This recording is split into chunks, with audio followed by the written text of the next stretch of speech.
नमस्कार, मैं आरबी सिंह यादव और आप देख रहे हैं मेरा YouTube channel R B Singh Yadav editor. आज मैं आपको महाराष्ट्र की राजनीति पर लेकर चलता हूं और वो बात बताता हूं जिसे अच्छे अच्छे पत्रकार भी नहीं बता पा रहे होंगे और बहुत सारी चीज़ें सामने नहीं आ पा रही होंगी। पता चला है कि एक छोटी सी लड़की जिसने महाराष्ट्र की राजनीति में इस समय तूफान खड़ा करवा दिया है, ये बहुत बड़ी बात है। और ये लड़की कौन है इसके बारे में पहले मैं आपको बता दूं, उसके बाद मैं पूरी राजनीति जो महाराष्ट्र की है उसको आपके सामने रखूंगा। सोनिया दोहन नाम की ये लड़की हरियाणा की निवासी है और शायद हिसार में इसका जन्म हुआ था। लेकिन ये लड़की कुरुक्षेत्र यूनिवर्सिटी और अन्य जो कॉलेजों में पढ़ाई करने के बाद पायलट की ट्रेनिंग में आती है। पायलट की ट्रेनिंग करने के लिए पुणे जाती है, महाराष्ट्र बम्बई की तरफ। और वहाँ पर ट्रेनिंग के दौरान ही जब महाराष्ट्र की राजनीति को देखती है तो उसका दिमाग ठनक जाता है और वो फिर वहाँ के जो ग्रेट पॉलिटिशियन, कहना चाहिए शरद पवार साहब, उनसे बहुत प्रभावित होती है और धीरे धीरे वो उनके संपर्क में आ जाती है और वहाँ पर उनके लिए वो काम करना शुरू कर देती है। राजनीति भी कितनी टेढ़ी खीर होती है कि पायलट की जो उसकी अपनी जो विचारधारा थी पायलट बनने की, उसे छोड़ करके वो राजनीति में प्रवेश कर जाती है और धीरे धीरे वो शरद पवार की बहुत प्रिय बन जाती है। वहाँ से उसे महाराष्ट्र की राजनीति में जो एनसीपी की विद्यार्थियों की जो छात्रों की इकाई होती है उसका काम सौंपा जाता है और धीरे धीरे करके उसी दौरान उसके फादर की डेथ हो जाती है। तो फिर वो दिल्ली आती है और दिल्ली में रह करके वो कुछ काम करती है इधर उधर एनसीपी के लिए।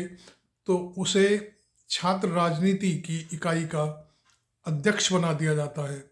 दिल्ली यूनिवर्सिटी और जवाहरलाल नेहरू यूनिवर्सिटी में जो चुनाव होते हैं तो उस दौरान वो काफ़ी सक्रिय रहती है और अपने प्रत्याशी उतरवा देती है।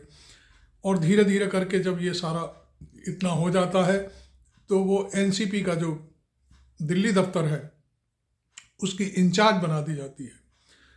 चूँकि उसकी महत्वाकांक्षा, उसकी काम करने की शक्ति ने शरद पवार को बहुत प्रभावित किया और उसे वो आगे चलकर काम सौंपते गए। धीरे धीरे करके वो महाराष्ट्र की राजनीति में भी प्रवेश किया, उसने एनसीपी में प्रवेश किया और उसके बाद उसे अंत में एनसीपी का राष्ट्रीय महासचिव बना दिया गया और फिर वो सारा का सारा काम एनसीपी दिल्ली दफ्तर का उसे सौंप दिया गया। अब कुछ दिनों तक ये सारी पदाधिकारी तो बनती रही और कोई काम नहीं कर पाई, लेकिन अंत में उसकी महत्वाकांक्षा ये थी कि उसे कहीं से टिकट मिले और वो विधानसभा या लोकसभा में एंट्री करे।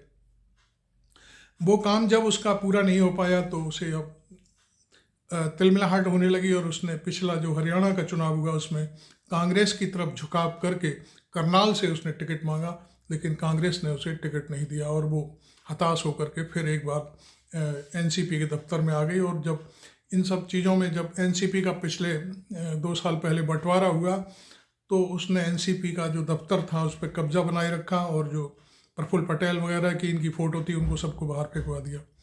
उसके बाद उसका चित्त फिर भी नहीं लगा और उसको लगा जी कि लोकसभा चुनाव में एनसीपी बहुत नीचे आ गई है और उसकी फिर कोई स्थिति ज़्यादा बढ़िया नहीं है और करनाल से एनसीपी के कोटे से उसे टिकट भी नहीं दिया गया। तो ये सारी चीज़ें होने के बाद उसने सोचा कि अब क्या किया जा सकता है।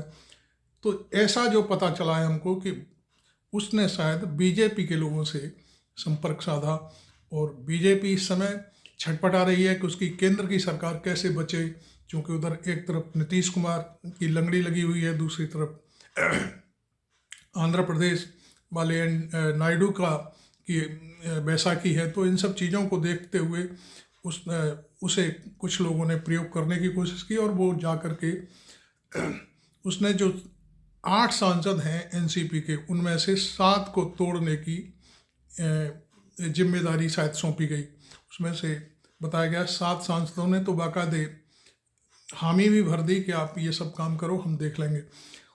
उनको जब उस लड़की ने ये समझाया, सोनिया दोहन नाम है उसका, मैं आपको बता दूं, सोनिया ने सांसदों से कहा कि जब तक आप एनसीपी में हैं तब तक आपके कोई काम नहीं होंगे किसी भी क्षेत्र में, इसलिए आप जल्दी से जल्दी एनडीए ज्वाइन कर लो। और उसका फॉर्मूला उसके पास है। उसका फॉर्मूला ये था कि एनसीपी जो दो टुकड़ों में बटी हुई है उसको एक कर दिया जाए। और इस तरह से अजीत पवार से भी उसने संपर्क साध लिया और इन सांसदों को, जो शरद पवार के सांसद थे, उनको इधर से उधर करने की भी उनने जुगाड़ बना ली। यहाँ तक कि जब अजीत पवार की माँ मंडनपुर गई, वहाँ एक मंदिर है, वहाँ मन्नत मांगी, तो लोगों ने पूछा आपने क्या मन्नत मांगी, तो उन्होंने सिर छूटते कहा कि मैं चाहती हूँ कि चाचा भतीजे एक हो जाए, मेरा बेटा और मेरे जो देवर हैं शरद पवार, वो एक ही खेमे के नीचे आ जाएं। तो ये सारी चीज़ें तैरने लगी हवा में, और ये हवाएं कुछ इस तरह से होने लगा कि दोनों एनसीपी एक होने जा रही हैं। इसमें सोनिया दोहन का रोल बहुत ही अहम बताया जाता है। लेकिन सुप्रिया सूले को जब ये पता चला कि ये सब तरह की ये कहानियाँ चल रही हैं, तो प्रफुल्ल पटेल से पूछा, हालांकि प्रफुल्ल पटेल इस समय अजीत के साथ हैं, लेकिन उसके बावजूद भी उन्होंने पूछा, उन्होंने मना कर दिया कि मुझे ऐसा कुछ नहीं मालूम है कि ये क्या हो रहा है। फिर हालांकि जब गहराई से इस बात की छानबीन की गई तो पता चला कि सोनिया दोहन ये सारा काम कर रही हैं। कुछ सांसदों ने सुप्रिया सूले को ये बात बता दी कि हमसे चर्चा सोनिया दोहन कर रही है, इसलिए हम ये सारी चीज़ें हवा में फैल रही हैं। हालांकि दोनों पार्टियों ने, जो चीफ हैं शरद पवार और उनके भतीजे, किसी ने अभी तक इन सब चीज़ों का खंडन नहीं किया। अंदर खाने बातें बिल्कुल ठीक चल रही हैं। लगता है कि सोनिया दोहन भी शरद पवार के कहने से सारे काम कर रही। अब कहानी ये आती है कि शरद पवार इस समय, उनकी पार्टी बहुत कमज़ोर है, वो इस समय राज्यसभा सदस्य हैं, उनका टेन्योर ख़त्म होने वाला है। अब वो दोबारा से राज्यसभा में कैसे जाएं? मात्र 10 सांसद हैं वहाँ पर, उनसे क्या बात बनती है? कुछ नहीं होता। तो अब वो इस तरह की कहानियाँ ढूंढ रहे हैं कि किसी तरह से पूरे परिवार को इकट्ठा किया जाए और भतीजे को महाराष्ट्र सौंप दिया जाए और बेटी को केंद्र में मंत्री बनवा दिया जाए। तो ये कहानी अंदर खाने बिल्कुल ऐसे जैसे कपड़ा बुना जाता है, ऐसे धागे के रूप में कपड़े की जैसे तैयारी होती है, उसी टाइप से पॉलिटिक्स का अगला चरण है वो धीरे धीरे तैयार हो रहा है। शरद पवार चाहते हैं कि बेटी को केंद्र में मंत्री बना दिया जाए और अजीत पवार को वो यहाँ पर अपना जैसे है वो अपनी पार्टी चलाएं। ये सारी कहानी भीतर भीतर चल रही है, लेकिन इसका भांडा अब फूट के सामने आ रहा है धीरे धीरे करके। एक दो पत्रकार हैं हमारे इस क्षेत्र में जो काम करते हैं, महाराष्ट्र के हमारे अशोक भाई वानखेड़े हैं, उन्होंने ये सारी कहानी को बाकायदे ब्रीफ किया। उससे हमें पता चला कि ये सारा खेल चल रहा है। दूसरा, और भी कई एक जगह इस तरह की कहानियाँ चल रही हैं। तो वो सोनिया दोहन है, उसका ये कार्यक्रम सारा तैयार है।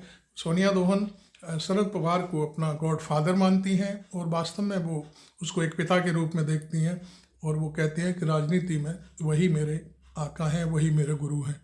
तो इस तरह से वो भीतर भीतर ये सारा काम कर रही हैं। इतनी बड़ी जिम्मेदारी एक लड़की ने किस तरह से पूरे जैसे पहाड़ जैसी पार्टियों को तोड़ करके एक साथ लाने की जो कोशिश हो रही है, ये बहुत ही काबिल तारीफ है। इस मामले में एक बयान महाराष्ट्र बीजेपी के पदाधिकारी जो अध्यक्ष हैं उनका आया, तो उनसे पूछा गया तो उन्होंने कहा कि भाई देखिए, इस मामले में भारतीय जनता पार्टी का कोई रोल नहीं है। वो पवार फैमिली का अपना घरेलू मामला है, वो क्या करते हैं क्या नहीं करते हैं इस बारे में हम कुछ नहीं कह सकते। बाकी आपको मालूम है कि यदि शरद पवार को संसद में दोबारा से जाना है तो उन्हें अपने भतीजे अजीत पवार की मदद जरूर लेनी पड़ेगी, क्योंकि उनके 40 के आसपास विधायक हैं और तभी जाकर के वो राज्यसभा में जा सकते हैं। तो ये एक कहानी बड़ी ज़बरदस्त थी जो मैंने आपको सुनवा दी। आपको ये वीडियो कैसा लगा? छोटी सी बात है, छोटा सा वीडियो है, लेकिन सूचना बहुत सॉलिड है, इसलिए मैंने सोचा कि आप तक पहुंचा दूं। और आपको ये वीडियो अच्छा लगा हो तो इसे लाइक करें और मेरे चैनल को सब्सक्राइब करना बिल्कुल ना भूलें। Thank you very much. मैं आर बी सिंह यादव।